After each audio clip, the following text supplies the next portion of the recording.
शोभित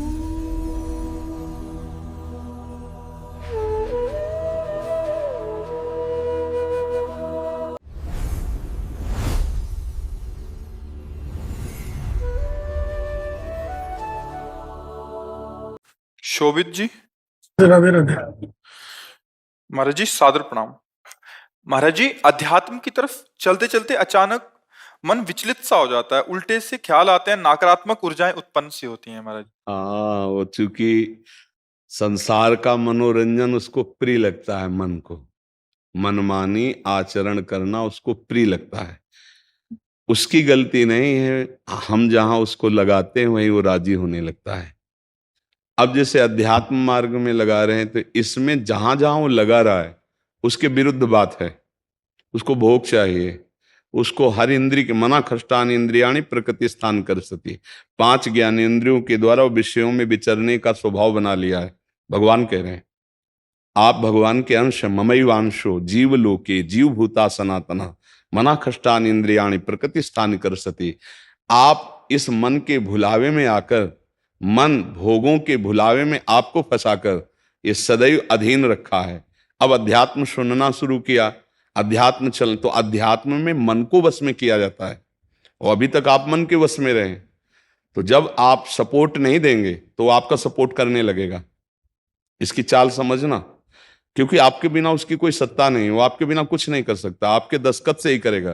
जैसे हमारा मन कह रहा है मैं देखूं, हम कह रहे नहीं देखना है, और वो 100 बार कहेगा देखो, आप कहोगे नहीं ये देखो, अब वो लग जाएगा जिधर आप लगाओगे, पर वो कुछ समय तक लगेगा, फिर वो आपको वश में करने की कोशिश करेगा, और वो जब आप ना करेंगे तो आपको जलाएगा। अगर उस जलन को सह गए तो मन को अधीन कर लेंगे, और नहीं सह गए तो मन आपको अधीन कर लेगा। ये खेल चल रहा है। प्रायः सब मन के अधीन ही होते हैं। मन को कोई चेला बनाने वही सच्चा गुरु। दूसरों को तो चेला बनाना सहज है, मन को जो चेला बना ले वही सच्चा गुरु। मन ने सबको चेला बना रखा है, नहीं बना रखा?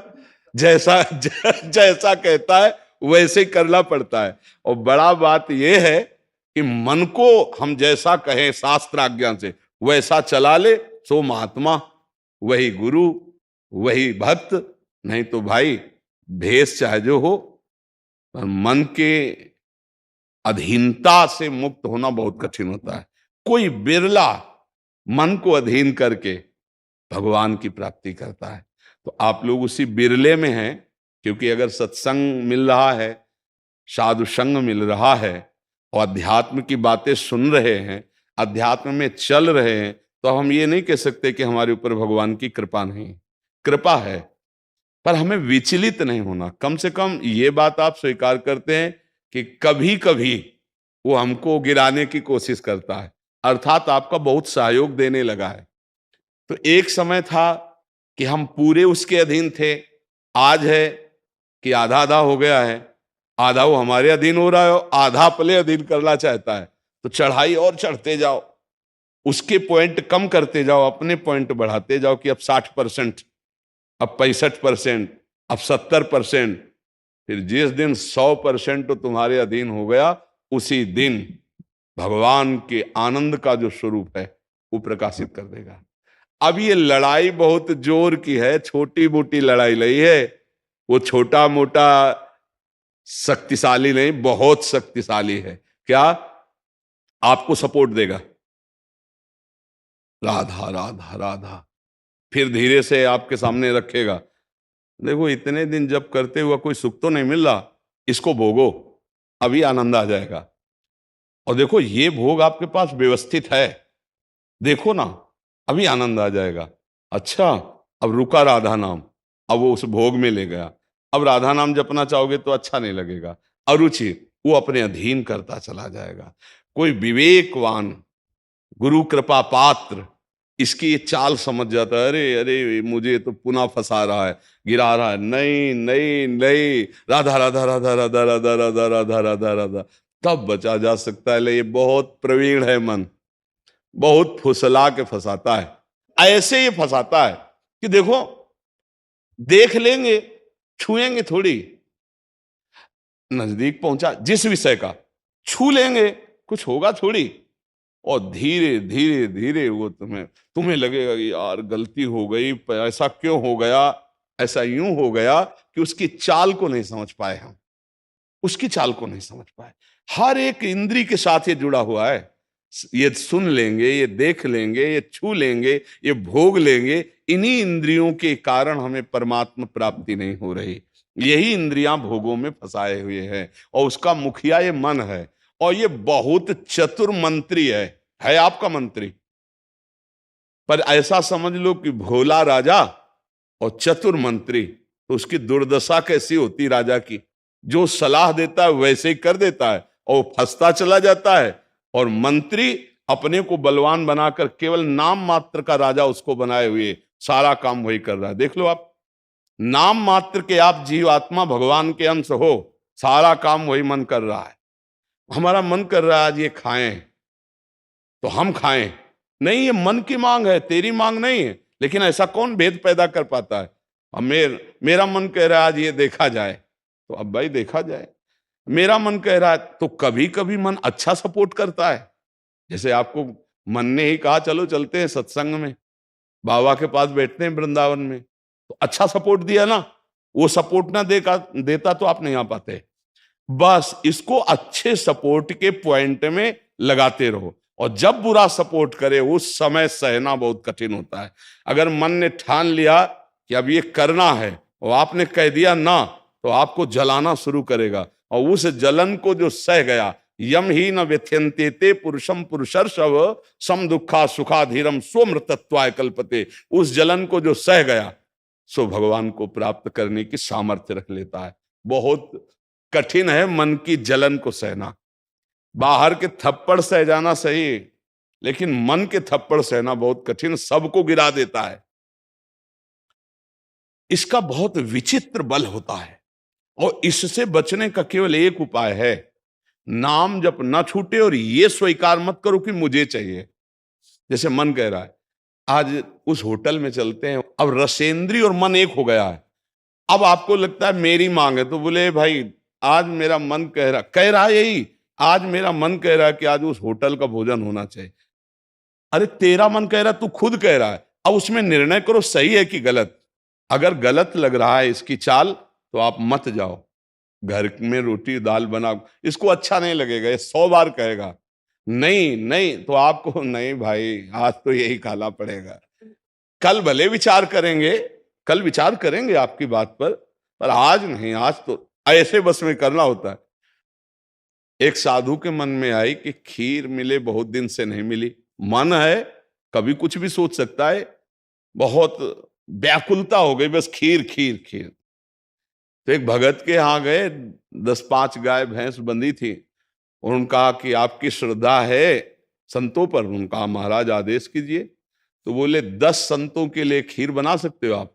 बोले 20 घर का दूध है, हम 20 संतों के लिए बना देंगे। बोले हम 11 बजे आएंगे दोपहर के, आप बना के तैयार रखिए। वो अकेले आए तो उनका और संत? बोले और संत यही है सर।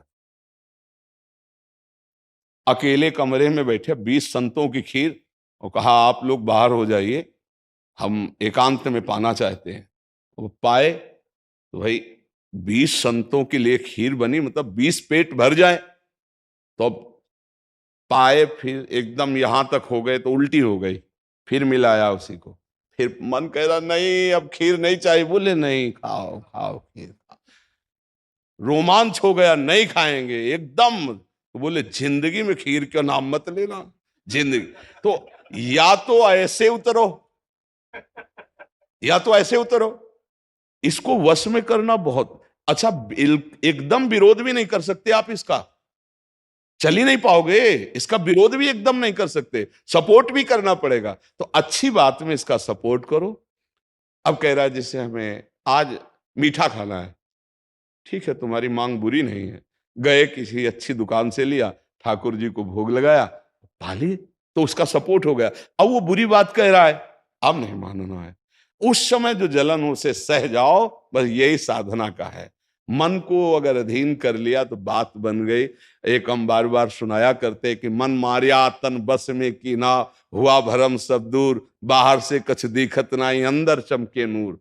आपो त्याग जगत में बैठे नहीं किसी से काम, उनमें तो कछु अंतर नाई, संत कहो चाहे राम। वो गृहस्थी में भी है। आप एक पत्नी व्रत लिए हुए धर्म से आप चलते हैं, दूसरी किसी माता बहन की तरफ गंदी दृष्टि नहीं, धर्म से धन कमाते, परिवार का पोषण करते, नाम जब आप महात्मा है, आप सतमार्ग के पथिक हैं, क्योंकि आप अपने प्रवृत्ति धर्म से चल रहे हैं। और एक निवृत्ति में अपने धर्म से चल रहा है तो वो महात्मा है। ऐसा महात्मा का मतलब केवल वेश से नहीं होता, महात्मा का मतलब उस लक्षण से होता है। अगर आप भागवतिक लक्षण से हैं तो आप भक्त हैं, आप वैष्णव हैं, आप महात्मा हैं। तो मनुष्य जीवन का परम लक्ष्य है मन को अधीन करके परमात्मा प्राप्ति करना। अगर मन अधीन नहीं हुआ तो परमात्मा प्राप्ति में बड़ी बाधा खड़ी हो जाती है।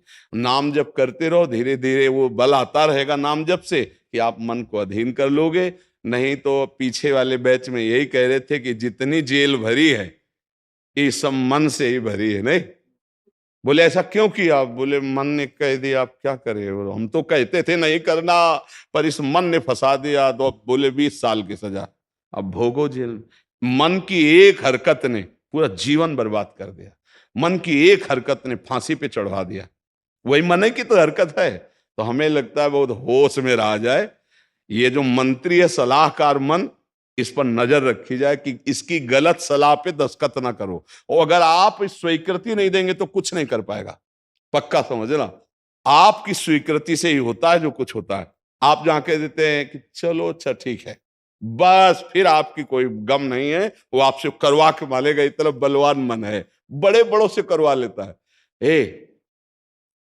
आप तो मान लो गृहस्थी में हो, जिसने आजीवन भगवान का मार्ग चयन किया है उसको भूल में डाल देता है, गलत मार्ग में ले जाता है। आप तो गृहस्थी में मान लो आपसे चूक होना स्वाभाविक है, क्योंकि प्रपंच माया प्रपंच में जिसने जीवन भर के लिए नियम लिया है उससे भी चूक करवा देता है। बड़ा विचित्र मन है। हाँ, अगर मन कहीं अधीन हुआ है तो भगवान का आश्रय लेकर और विवेक के द्वारा इसे अधीन किया जाता है। और विवेक ये बाजार में मिलता नहीं है, ये सत्संग से मिलता है। जैसे आप सुन रहे हैं, बिन सत्संग विवेक न होई, और राम कृपा बिन सुलभ न सोई। सत्संग होता है भगवान की कृपा से, और सत्संग से मिलता है विवेक, और विवेक से मन का शासन निर्णय किया जाता है। तू गलत सलाह दे रहा है और मेरी मांग नहीं तेरी मांग है, मैं इसको रिजेक्ट करता हूं, नहीं पास करता हूं। बस वो कुछ नहीं कर पाए। पर इतना ज्ञान नहीं रहता भैया, जहां वो मन से आज गरम गरम कचौड़ी दाल की हो और फिर चटनी हो, फिर अब आप खोज करोगे कहाँ बन रही है, हम खरीद के खाए। मन ऐसे फंसा रहा है। आप देखो ना, अपने घर में सब भोग सामग्री है, लेकिन जिनका मन, जो भजन नहीं करते, जो सत्संग नहीं करते, उनका मन गंदे आचरणों में फंसा है। घर में वो सब भोग सामग्री है, धर्म पूर्वक भोग करके वो भगवान को प्राप्त कर सकते थे, लेकिन वो अधर्माचरण, कलह, अशांति घर में है, और उनका मन कहां ले जाता है? गंदे गंदी जगह उनको फंसाए। ये मन की चाल है। आपके घर में है, धर्म पूर्वक भोग सकते हैं, लेकिन आपसे अधर्म करवाता है, पापाचरण करवाता है। आप विचार करो क्या है इन शरीरों में, क्या है, या उन भोगों में क्या है? कितना भोगोगे? चाहे जितना भोग लो, कभी तृप्ति होने वाली नहीं। और धर्म से चलोगे तो एक दिन इनसे निवृत्ति हो जाएगी, तृप्ति तो नहीं, निवृत्ति हो जाएगी, और आप प्रभु को प्यारे, प्रभु के प्रियजन बन जाएंगे। यही मनुष्य जीवन का लाभ है कि हम कमाई करने आए धर्म की, पुण्य की, नाम की, भगवान का नाम जप करके मंगल करने की, पर ये दिमाग में नहीं रहता। और यही लगता है जितना धन हो जाए, जितनी भोग सामग्री हो जाए, खूब भोगे, मौज से जिए। पर अधर्म आचरण करने वाला कभी मौज से नहीं रह सकता। ये शब्द याद रखो, चिंता, भय, शोक, घबराहट और दुख, ये उसको कभी छोड़ेगा नहीं जो पाप कर्म करता है। अचानक बेमतलब की कल्पना भय की सवार रहेगी, और धीरे धीरे वो मन डिप्रेशन में पहुंचने लगता है। क्यों? क्योंकि पापाचरण हो जाता है। और घर के किसी व्यक्ति से ठीक से बात नहीं करेगा। क्यों? अंदर से डिस्टर्ब हो चुका है। ये क्यों हुआ? बोले पापाचरण से हुआ। आज बहुत ज्यादा लोग डिप्रेशन में जा रहे हैं, बहुत ज्यादा लोग। इसका कारण जानते हो क्या है? यही मनमानी आचरण। मनमानी आचरण बचपन से शुरू हो जाता है, गंदा आचरण, गंदा व्यवहार और वो दिमाग काम नहीं करता। एक प्रियता हमारे अंदर होती है कि कोई हमें प्यार करे, आप समझना। एक हमारे अंदर प्रेम की मांग होती है कि कोई हमें प्यार करे। नौ किशोर अवस्था में, जब यौवन अवस्था का, अगर उस समय हमें गलत संग मिल गया तो विक्षिप्त हो जाता है चित्त। अच्छा, प्यार कोई समझ पावे तो मुश्किल की बात है।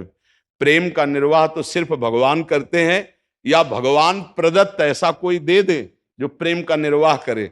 नहीं, अपने हृदय से जिसको हम प्रेम करते हैं और वो कहीं दूसरी जगह देख रहा है, अब विक्षिप्त हो जाएगा वो व्यक्ति, नहीं हो जाएगा। और ये प्राय बहुत तायत में हो रहा है। क्यों? क्योंकि पूर्व संस्कार बन गए। अच्छा, जैसे देखना, बॉयफ्रेंड गर्लफ्रेंड, ब्रेकअप, फिर बॉयफ्रेंड, फिर गर्लफ्रेंड। समझ रहे हैं क्या संस्कार पड़ रहा बच्चों के अंदर? अब वो जब वर्ण करेंगे एक पति का, तो उनके अंदर निष्ठा आ पाएगी, वो संयम से चल पाएंगे, वो एक गृहस्थी को संभाल पाएंगे, वो अपने पति या पत्नी पर पूर्ण प्रेम कर पाएंगे? नहीं कर पाएंगे। क्यों? क्योंकि आदत खराब हो चुकी, संस्कार खराब हो चुके। अब ये हमारे समाज में ज्यादा फैल रहा है, नहीं फैल रहा है। अब जहां मन को संयम में लाने की बात आती है, वहां मन को तो हमने पहले ही रद्दी कागज बना दिया, पहले ही हमने उसको गंदा कर दिया। अब कैसे हो सकता है? गृहस्थी बहुत पावन मार्ग है, कोई ऐसा नहीं है। मान लो पवित्र शरीर दोनों के हैं और फिर धर्म से ग्रहण किया गया, तो वो फिर एक अच्छी गृहस्थी बनती है। अब पहले ही, इसलिए भाई बहुत संभालने की जरूरत। आप तो बड़े भाग्यशाली जो अध्यात्म में इस बात को समझ रहे, नहीं तो आज हमारा समाज थोड़ा गलत रास्ते की तरफ जा रहा है, गलत मार्ग है जिसको कोई समझ नहीं रहा। हमारे नवीन नवीन बच्चे, नवीन नवीन बच्चियां, नवीन नवीन भाई इस भूल में फंस गए कि ये सुख है और ये भोगना मतलब जीवन का लाभ है। नहीं नहीं नहीं, इसको धर्म के अंतर्गत रखा गया। देखो, हमारे शास्त्र में 4 पुरुषार्थ रखे गए: धर्म, अर्थ, काम, मोक्ष। काम कहां है? तीसरे नंबर पे है। पहले में क्या है? धर्म, और आखिरी में क्या है? मोक्ष। जो धर्म से चलता है, धन धर्म से कमाता है, धर्म से काम भोग करता है, वो मोक्ष को प्राप्त हो जाता है। आज 2 बातें हट गई, पहली और आखिरी, धर्म और मोक्ष हट गया, अब अर्थ और काम रह गया, नहीं रह गया। बस यही पशुता बढ़ती चली जा रही है। अब ये संतों की बातें कड़वी लगेंगी समाज को, लेकिन भैया बहुत गलत रास्ते में अपने लोग जा रहे हैं। इससे लौटना अभी संभव है, अभी लौटना संभव है। अगर कदम आगे बढ़ते चले गए तो आप लौट नहीं पाएंगे। आप देखो, हमारे नवीन बच्चों में बहुत डिप्रेशन की ये बात आती चली जाए। क्यों? विक्षेप पे विक्षेप पड़ रहा है। अब वो उससे आसक्त है, वो ब्रेकअप हो गया, अब उसका दिमाग पे जो भार पड़ा वो पूरे जीवन की जीवनी शक्ति को नष्ट कर रहा है, चाहे बच्चा हो चाहे बच्ची हो। मतलब कई ऐसी समस्याएं प्रकट हो रही हैं जो अपनी बात कह नहीं सकते हैं और अंदर ही अंदर वो अपने को खोखला कर लेते हैं। हमें लगता है कि माता पिता को, परिवार को इन समस्याओं से, बच्चों से जुड़कर उनको हटाना चाहिए, उनको शिक्षा देनी चाहिए, उनको ऐसा मित्रवत बल देना चाहिए जिससे उनकी मानसिकता उभरे। अगर ये छूट बनी रही, इसे कहा जाता है दोस्ती, लेकिन भारी दुश्मनी फैल रही है, भारी हमारे जीवन का नाश करने वाली वृत्तियां फैल रही। तो इसलिए इससे बचा जाए और नाम जप किया जाए। अगर मन को छूट मिल जाए तो नरक पहुंचाने की पूरी व्यवस्था कर देगा। मन को छूट मिल जाए तो भारी से भारी अपराध करा देगा और जलाता रहेगा। इसलिए मन को छूट ना दी जाए, और मन को छूट ना दी जाए इसके लिए जो चाहिए विवेक, वो सत्संग सुना जाए, और जो बल चाहिए वो नाम जप किया जाए। नाम का बल और सत्संग का विवेक, ये 2 ही बचा सकते। साधन को हरि भजन है, कै सत्संग सहाय। सत्या का रास्ता, शुभ मार्ग, पीस, पावर, भक्ति,